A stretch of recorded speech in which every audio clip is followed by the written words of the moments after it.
Welcome to Men in Relationships, the podcast about evolving the emotional habits of men through inner transformation that will lead to positive external changes in your relationship. I believe there's a huge lack in support and vulnerability and discussion around these topics about men in relationships, and that's why I'm here talking to you today. So sit back, relax, and let's grow.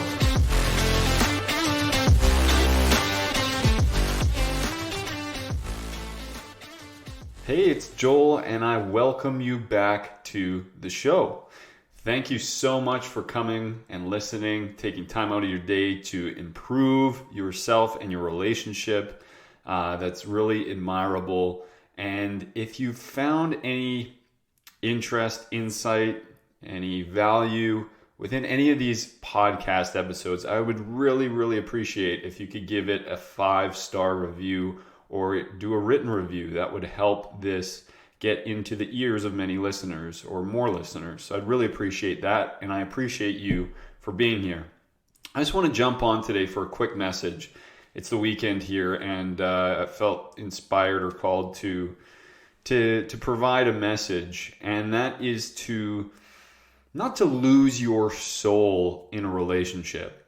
So every time a relationship gets beyond that first year, that honeymoon phase, and we're really faced with the harsh reality of all our maybe undesirable traits are starting to show up, all of our dark sides, all of the stuff that we've brought from the past is beginning to show up in our relationship.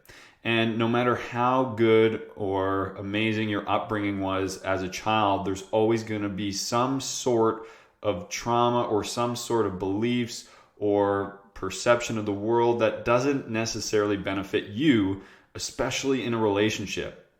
Almost everything of how we are triggered, or the conflicts that we encounter, or the disagreements or difference of opinions we have in a relationship stem from our childhood.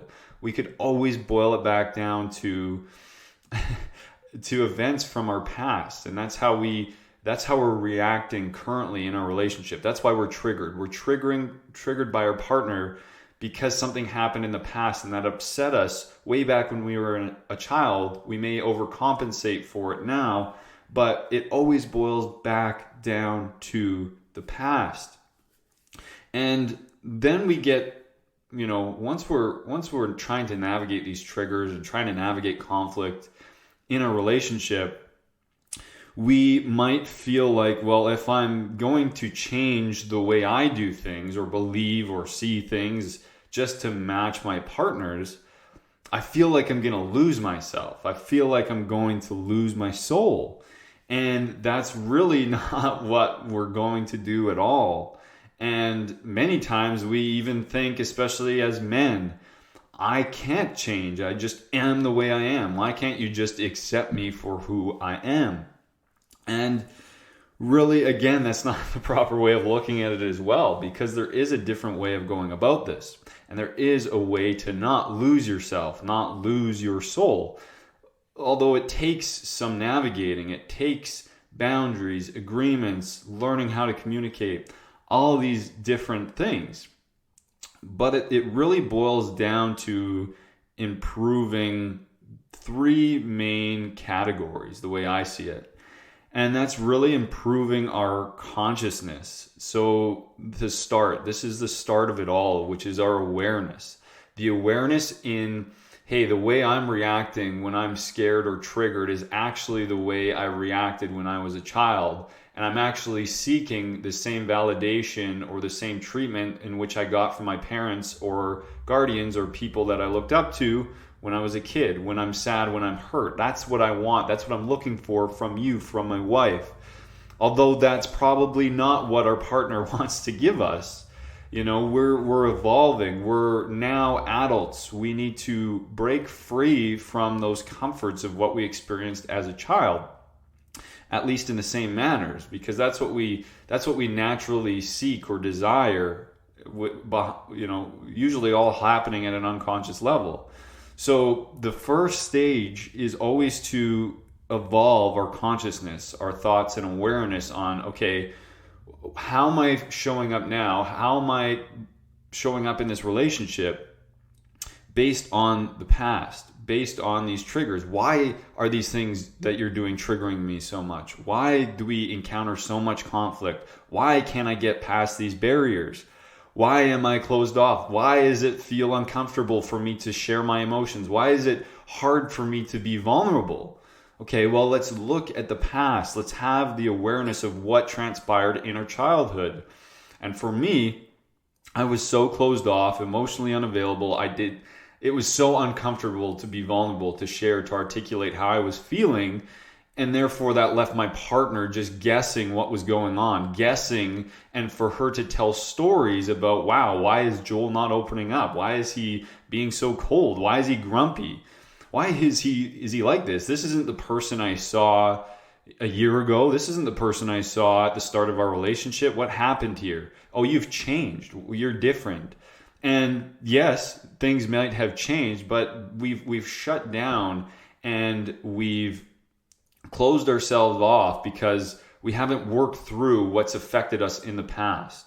So what had affected me in the past was I never saw people, especially men, show their emotions, be vulnerable, have proper communication, have open emotional intimacy where there's connection and spark for a long period of time. You know, it was easy to do this in that honeymoon phase because we literally have this neural cocktail of emotions that makes it easy to show up as our best selves. But to continually revisit that version of ourselves is very difficult because we're going to revert back to old patterns. We're going to revert back to those traumas or how we interpret the world, what we view as normal. We will revert back to what is comfortable. And to continually breach that and go beyond that is very challenging because we are programmed to operate that way since we were a young man or child or woman. So to evolve our awareness, just be aware of what happened in the past. Be aware of what happened to you as a child, why, and how that might be affecting your triggers and the way you're showing up to your partner now. Because the way you're acting now is probably a lot different than you were in the honeymoon phase. And that's okay. That's normal. It happens to everyone. There is a way to improve on your probably shitty ways of showing up. So, and that starts with awareness. That starts on elevating our consciousness of, okay, this happened in the past and this is why I'm acting this way. Okay, well, I'm really closed off and I feel really uncomfortable sharing these emotions because I never saw a man do that. It was never normalized to me. That's out of the norm. What is normal is a man holding in their emotions, being stoic, being manly, being masculine, shut everything off in the world except their own desires, their own needs, their own goals, what they're shooting for, working a lot, you know, and not showing up that way in a relationship, not showing up with those emotions, not being vulnerable, not opening up. So for me, that was the perception, that was the lens, that was the frame of reference I had of what a man was supposed to be and how he was supposed to show up. So obviously I had a lot of work to go through, and I couldn't do that without the awareness of why I am the way I am, why I'm showing up like this, why I'm triggered, why I'm grumpy, why I'm being closed off. If I didn't have the awareness, then there's no way that I could change it. That's always the first step to improving on anything, is just, okay, let's have the awareness. That's why therapy is so helpful. Although I don't think it gets you to the next level, I think it's important to discover that awareness and understand yourself, your psychology, what happened, why it affects you now. You know, that takes some deep reflection. And it's even more powerful when you can reflect and go there with your partner and openly discuss this, because now they are going to know what's going on in your mind, your psychology. They know why you're triggered. They know why you're acting this way. That's not an excuse to let you do that, continually do it for the rest of your life. But now you're letting them in. They understand you on a deeper level, and you can understand their story, their circumstance, their past, their traumas.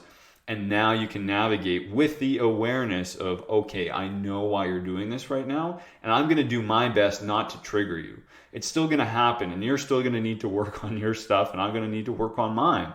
That's cool. That's okay. But at least we have the understanding and awareness of why that's happening.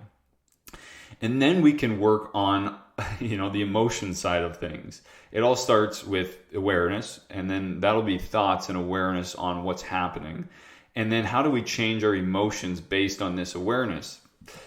So we, again, not letting our emotions dictate our actions. That's what the power of consciousness or awareness can do. When we have the awareness, now we can consciously choose the way we want to act, think, feel, and act. So if we're just letting our emotions run the show, our emotions will lead and then make us act in a way that's probably not desirable. So how do we become in control of our emotions? That's going to take practice. That's going to take self-emotional regulation of actually process. For men, we don't like to process emotions because we don't find that it necessarily helps with our goals, our visions, our purpose, our fulfillment. But I'm here to tell you it has a massive impact on that, especially if you want a relationship. If you want to have a successful relationship, if you want to stay married your entire life, if you don't want to be jumping from relationship and partner to partner, if you don't want to lose that spark, if you don't want to lose that connection, or if you feel that you are losing it, I am telling you it will be necessary to process and understand your emotions and go there and face them. If you are feeling triggered, if you are feeling that frequent stoic or lack of emotion or lack of feeling or lack of connection, it's because you're just bypassing, you're just pushing everything aside, and nothing feels you're not feeling into your experiences or even to your emotions of the past, because our body will store our emotions, and unless we experience them and actually feel into them, we're not going to be able to process them, and we're just going to be holding on to that. And that, if our emotions are running the show, they're going to lead to those undesirable actions.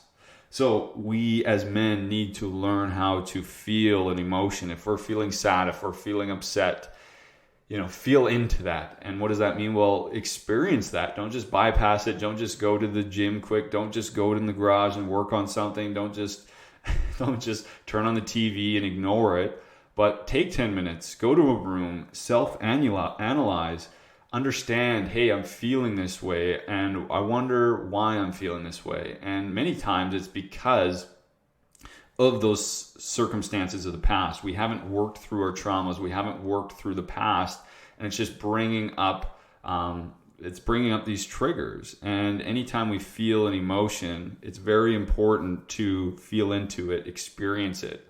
Okay, I'm feeling sad here. I'm feeling lonely. I'm feeling disappointed. Okay, I'm feeling disappointed because this is making me feel like I used to feel as a child. I'm feeling ashamed right now because this is how I felt. Today, how I felt at work is how I actually felt as a child when I didn't get accepted into the group or whatever it may be. And just understand what's going on behind the scenes here. Take some time to analyze that on a deeper level. And then once we have our awareness on the topic, we have felt our emotions, then we can consciously, intentionally align our actions to that new awareness. And to our, once we process the emotion, we don't need to react based on an emotion. We can take a different action. And that is the path and process to taking new actions, to having new results. Every action creates a result, whether it's small or big. So we need to continually compound and stack new actions to receive different results. So, the whole premise of this podcast is basically just to, again, we're not losing our soul here by changing. We're actually just shedding the past and shedding the past trauma or unnecessary maybe baggage or emotional storage that we're holding on to. We're holding on to these old emotions and these old patterns, and they're all triggering us because they're stored in our body. If we're not working them through, we're just going to get so triggered so easily all the time by our partner because we live with them every day. They're going to say things that piss us off. And if we're not in a whole place, a nice grounded place where we're not holding on to the past, we're just always going to get triggered. And our reactions and our fuse is going to become shortened over time. And then it just turns ugly. So many times when we hear, oh, you need to change, or we need to change to make this relationship work, I'm not saying you need to lose your soul. You need to lose who you are, your interests, your passions, your hobbies, your beliefs, what you love to do in life. I'm not saying that at all. All I'm getting at, and the whole point of this podcast today, is just to say we just need to work through the things of our past and bring the awareness to ourselves and our partner to go there, go in the depths, have those deep conversations of what is affecting you currently in your relationship from what you experienced in the past, your past relationships, your upbringing as a child, how you viewed your parents, how your frame of reference. All of these things need to get discussed. And you're not going to lose yourself if you change. If anything, I've completely found myself because I've changed, because I worked through the stuff of the past. I still work on it. I'm not perfect, and neither is Jess. But we both feel so much solidified in who we are and what we believe and what we love to do in life. Now more than ever, especially more than at the start of our relationship when we had all this unresolved stuff from the past. So both of us, we didn't lose our soul. We have changed immensely. But if anything, we've become more of who we are and more grounded and firmly planted in what we believe and what we are trying to accomplish in this world. So my message to you today is, do not be scared to change or transform or to make alterations in your life for your relationship. You will not lose your soul. You will only become more of yourself and more grounded in your beliefs, your fulfillment, your purpose, and you will create a better life together. So that's it. That's my message for today. I hope you enjoyed it. I hope it brought some sort of value. And remember, if you enjoyed this episode or any episodes, please share them, like them, review them. That would mean a lot to me. So I wish you all the best and have a great day. Before I let you go, I just want to let you know what I've been up to behind the scenes. I've been busy building a program called the Emotional Evolution Process. And this program was built through inspiration and really just a passion for something that I believe in so strongly, and where there's just really a lack in the market for, and that is men in relationships and to help men evolve their emotional habits. This is something that we need to work on, especially if we want a fulfilling, successful relationship, or if we need to repair one that might be in jeopardy right now. So, like I said, check me out on socials, send me a message on socials to connect, and if this sounds like a fit for you, I would love to hear from you. Other than that, have a great day.